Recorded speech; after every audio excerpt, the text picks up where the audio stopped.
Assalamualaikum warahmatullahi wabarakatuh. Saya Maula Agna Fatima dengan NIM 1211241100055. Baik, saya sekarang akan menjelaskan kembali terkait materi yang ada di sesi 11, yaitu Corporate Social Responsibility dan Kesejahteraan Sosial.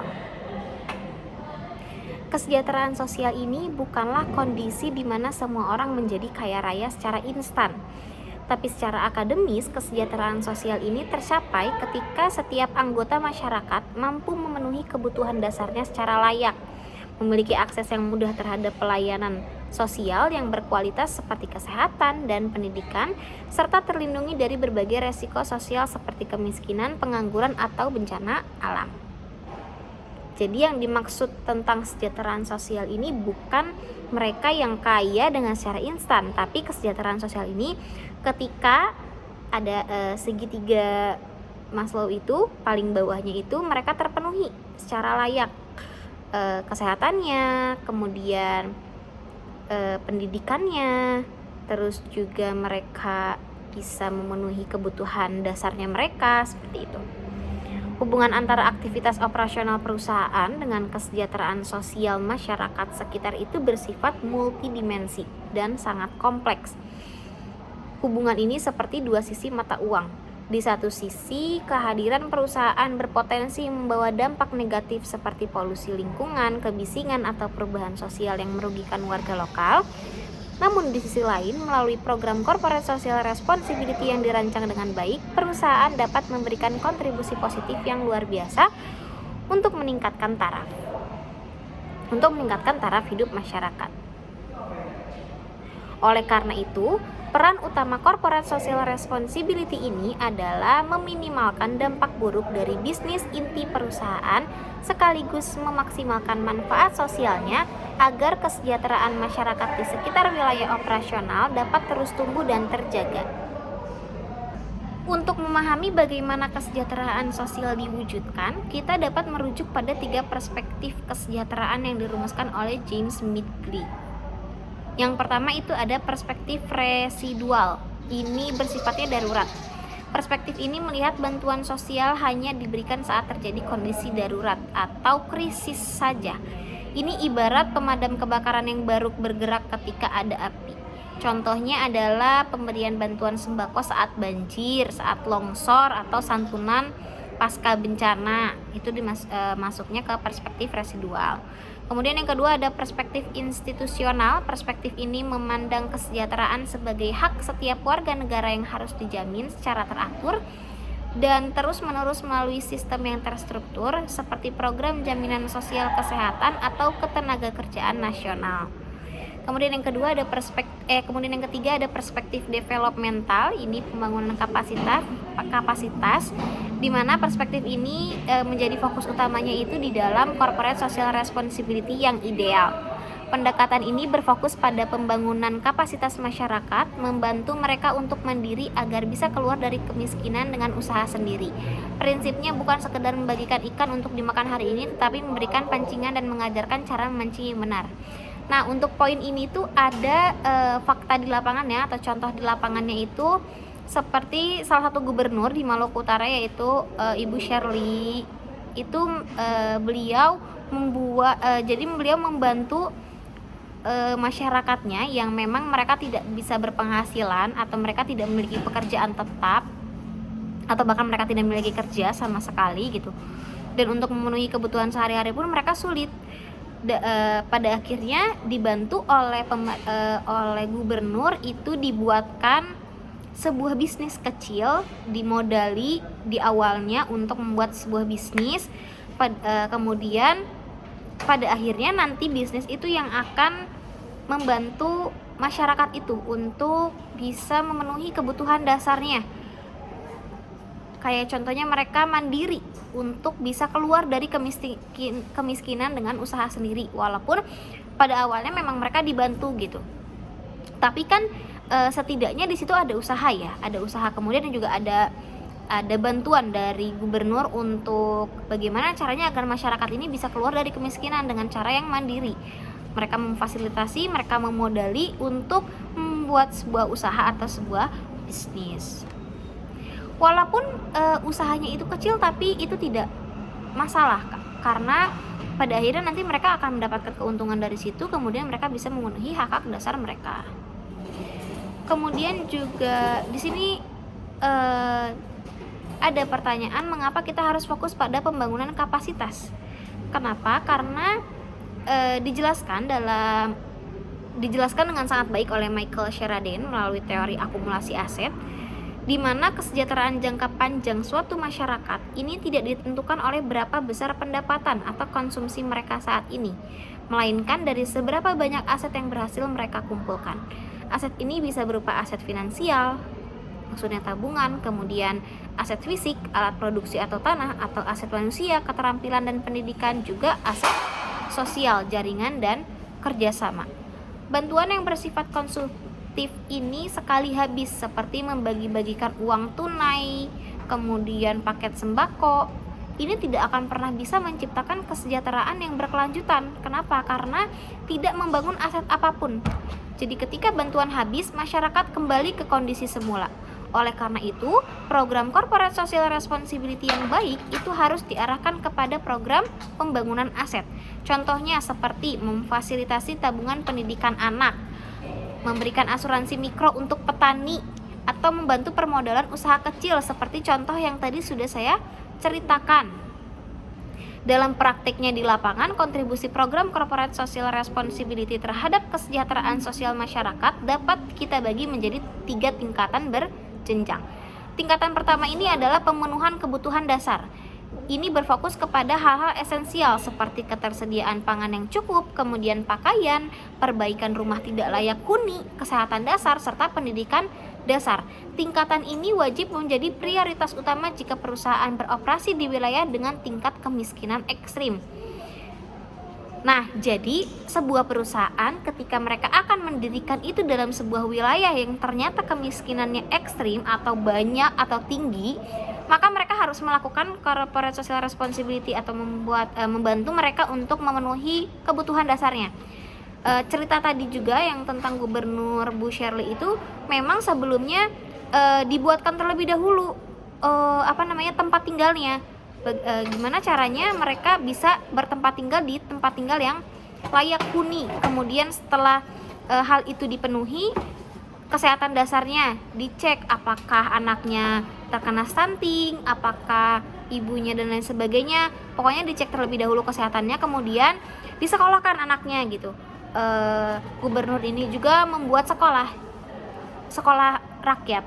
Jadi di mana sekolah ini gratis dan boleh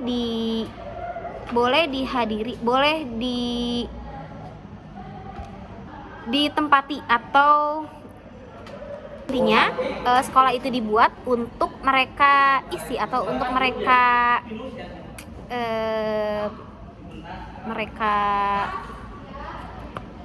pada intinya seperti itu. Kemudian tingkatan kedua adalah peningkatan kualitas hidup. Di tahap ini fokus bergeser pada pembangunan infrastruktur pendukung seperti menyediakan akses air bersih yang layak, kemudian membangun fasilitas sanitasi, mengalirkan listrik, memperbaiki akses transportasi desa, serta menghadirkan layanan kesehatan yang lebih memadai. Tingkatan ketiga itu adalah pemberdayaan dan kemandirian. Ini tingkatan tertinggi dan paling berkelanjutan. Program di tahap ini berfokus pada peningkatan keterampilan kerja masyarakat, memberikan akses ke modal usaha, memperkuat kelembagaan lokal agar mampu mengelola program secara mandiri, serta melibatkan warga secara aktif dalam setiap pengambilan keputusan. Seperti itu. Jadi keberhasilan untuk mencapai tingkatan tertinggi ini sangat dipengaruhi oleh cara pandang perusahaan. Apakah mereka menggunakan paradigma charity, kedermawanan, atau empowerment, pemberdayaan? Jika perusahaan itu menggunakan paradigma atau charity, masyarakat hanya diposisikan sebagai objek pasif yang lemah, tidak berdaya, dan perlu dikasihani. Akibatnya, program yang dibuat hanya bersifat konsumtif jangka pendek yang justru memelihara mentalitas ketergantungan masyarakat kepada perusahaan. Sebaliknya, jika perusahaan menggunakan paradigma empowerment, masyarakat diposisikan sebagai subjek yang aktif yang sebenarnya memiliki potensi, aset, dan kualitas dan kapasitas dalam diri mereka sendiri. Perusahaan tidak bertindak sebagai pemberi santunan, melainkan sebagai fasilitator dan mitra yang setara untuk bersama-sama membangun kemandirian. Perbedaan paradigma inilah yang nantinya akan menentukan bagaimana anggaran dialokasikan dan bagaimana program tersebut dievaluasi. Jadi memiliki dampak kan gitu. Mereka tidak hanya sekedar membangun sebuah perusahaan di sebuah wilayah, tapi mereka juga membantu. Mereka juga memberikan dampak positif terhadap masyarakat sekitar. Mungkin karena berdirinya perusahaan akhirnya mereka merekrut masyarakat sekitar. Jadi kan sedikit demi sedikit pun kemiskinan ini teratasi seperti itu. Dan untuk menjalankan pemberdayaan masyarakat yang ideal itu ada 3 prinsip dasar yang harus dipegang teguh oleh sebuah perusahaan. Yang pertama itu adalah pendekatan berbasis aset. Perusahaan itu tidak boleh hanya berfokus pada daftar masalah, kemiskinan, atau kekurangan yang ada di desa tersebut. Tapi sebaliknya perusahaan itu harus jeli melihat apakah aset dan kekuatan internal yang sudah dimiliki oleh masyarakat setempat. Misalnya apakah mereka punya lahan yang subur, tradisi kerajinan tangan yang unik, atau semangat gotong royong yang kuat. Potensi lokal itulah yang kemudian kita kembangkan. Kayak gitu. Jadi melihat juga sekitarnya yang akan mereka bangun ini sebuah perusahaan apa, kemudian itu setara atau selaras tidak dengan masyarakat sekitarnya gitu.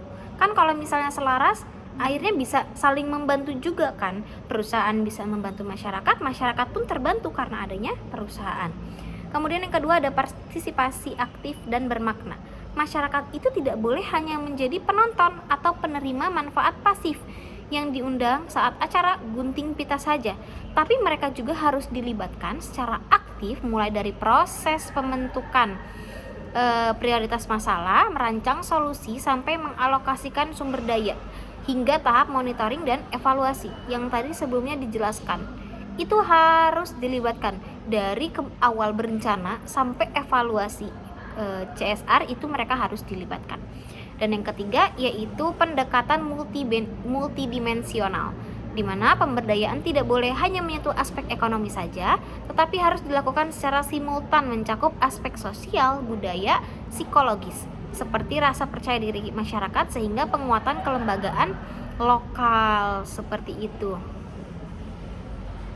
Lalu bagaimana bentuk nyata dari pemberdayaan masyarakat ini di lapangan? Ada 3 sektor utama yang biasanya digarap dalam program Corporate Social Responsibility. Yang pertama, pengembangan UMKM. Perusahaan tidak sekedar memberikan bantuan modal cuma-cuma, tapi mereka juga mendampingi para pelaku usaha lokal lewat pelatihan teknis produksi, manajemen keuangan sederhana, kemudian pengemasan produk yang menarik hingga membuka akses pasar baru yang lebih luas. Kedua, pengembangan sumber daya manusia. Ini melalui pemberian beasiswa prestasi dan beasiswa tidak mampu, memfasilitasi program kerja kejar paket bagi warga yang putus sekolah, kemudian mengadakan pelatihan vokasi seperti menjahit, montir otomotif atau keahlian IT hingga membuka program magang langsung di perusahaan kita. Dan yang ketiga yaitu penguatan kelembagaan lokal. Program ini berfokus pada penguatan kapasitas organisasi desa serta membina koperasi warga, mendampingi kelompok tani, mengaktifkan badan swadayaan masyarakat atau memfasilitasi forum musyawarah desa agar mereka mampu menyelesaikan masalah sosial secara mandiri. Jadi pada intinya misal mereka membangun perusahaan dalam sebuah wilayah yang memang mereka pasif, warganya tidak memiliki pendapatan khusus, mereka jarang masyarakat yang bekerja memiliki penghasilan, kemudian segala sesuatu yang ada dalam wilayah tersebut, contohnya seperti gotong royong dan lain sebagainya, itu tidak terjadi atau tidak dilakukan gitu. Nah, perusahaan ini ketika akan membangun, kemudian mereka membuat kegiatan corporate social responsibility itu harus yang pada akhirnya nanti akan membuat wilayah tersebut hidup gitu. Mungkin dengan segala kekurangan yang ada di wilayah tersebut, masyarakatnya itu bisa dibantu oleh perusahaan ini gitu. Tadi ada tiga komponen atau 3 poin untuk pemberdayaan masyarakat di lapangan. Ada 3 sektor utama di dalam program Corporate Social Responsibility yang pada akhirnya nanti justru itu yang memperkuat kegiatan Corporate Social Responsibility oleh sebuah perusahaan. Nah, tantangan utama pemberdayaan di lapangan ini apa? Tantangan yang pertama dan yang paling sulit itu adalah mengubah pola pikir atau mindset masyarakat. Yang seperti kita tahu mungkin pola pikir atau mindset masyarakat di kota atau di kabupaten atau di pelosok itu akan berbeda. Di banyak wilayah masyarakat mungkin sudah terbiasa dengan pola pembagian bantuan instan dari luar. Mereka terbiasa menerima, mereka terbiasa hanya menerima saja gitu. Mereka memiliki mentalitas ketergantungan dan menganggap bahwa perusahaan ini wajib memberikan uang dan bantuan fisik setiap saat. Mengubah pola pikir dari menunggu bantuan itu menjadi mau berusaha mandiri secara bergotong royong, memerlukan waktu bertahun-tahun, kesabaran dan proses pendampingan yang konsisten dari tim corporate social responsibility di lapangan. Belum lagi kalau mindset masyarakatnya seperti ini, mereka merasa mereka itu disuruh oleh sebuah perusahaan ketika perusahaan itu dibangun, ada di situ. Kemudian mereka melakukan kegiatan corporate social responsibility, mereka punya anggapan seperti itu, pada akhirnya mereka membuat demo yang nantinya itu akan merugikan sebuah corporate social responsibility. Maka dari itu di awal tadi dijelaskan bahwa masyarakat sekitar itu harus loh dilibatkan di dalam sebuah perencanaan sampai tahap evaluasi corporate social responsibility. Kenapa? Agar mereka tahu apa yang terjadi dalam sebuah perusahaan, apa yang dibuat oleh corporate social responsibility ini, seperti apa program-programnya gitu. Bukan semata-mata hanya membangun sebuah perusahaan kemudian menguntungkan perusahaan tersebut, tapi juga menguntungkan wilayah sekitar, yang pada akhirnya mereka tahu apa tujuan sebenarnya sebuah perusahaan dalam membangun kegiatan corporate social responsibility. Kemudian tantangan kedua, memastikan keadilan program agar menjangkau kelompok marginal. Ini sering terjadi di lapangan, di mana program pemberdayaan ini hanya dinikmati oleh segelintir elit desa atau tokoh-tokoh yang vokal saja. Kelompok marginal seperti perempuan kepala keluarga, penyandang disabilitas, lansia, atau masyarakat adat terpencil itu mereka sering luput dari perhatian dan tidak terwakili kepentingannya. Corporate social responsibility ini justru harus dirancang dengan pendekatan inklusif agar manfaatnya dirasakan merata oleh mereka yang paling membutuhkan. Dan tantangan yang ketiga ini adalah dinamika politik lokal. Di tingkat desa atau komunitas ini sering kali terdapat persaingan antar faksi, konflik kepentingan antar tokoh masyarakat, kemudian agenda politik tersembunyi dari pihak tertentu yang ingin memanfaatkan program corporate social responsibility demi kepentingan pribadi. Dan untuk mengatasi hal ini, perusahaan itu harus melakukan analisis pemangku kepentingan atau stakeholder analisis yang mendalam sejak awal, serta jika diperlukan bekerja sama dengan pihak ketiga yang netral dan percaya, seperti akademisi dari universitas lokal atau LSM bereputasi. Nanti pada akhirnya kalau misalnya seperti itu, mereka-mereka yang memang ilmunya kurang, mereka yang pengetahuannya kurang, mereka tidak tahu apa-apa tentang kecurangan yang dilakukan oleh desa atau oleh komunitas gitu. Nah, itu yang harus dilakukan tantangan ketiganya.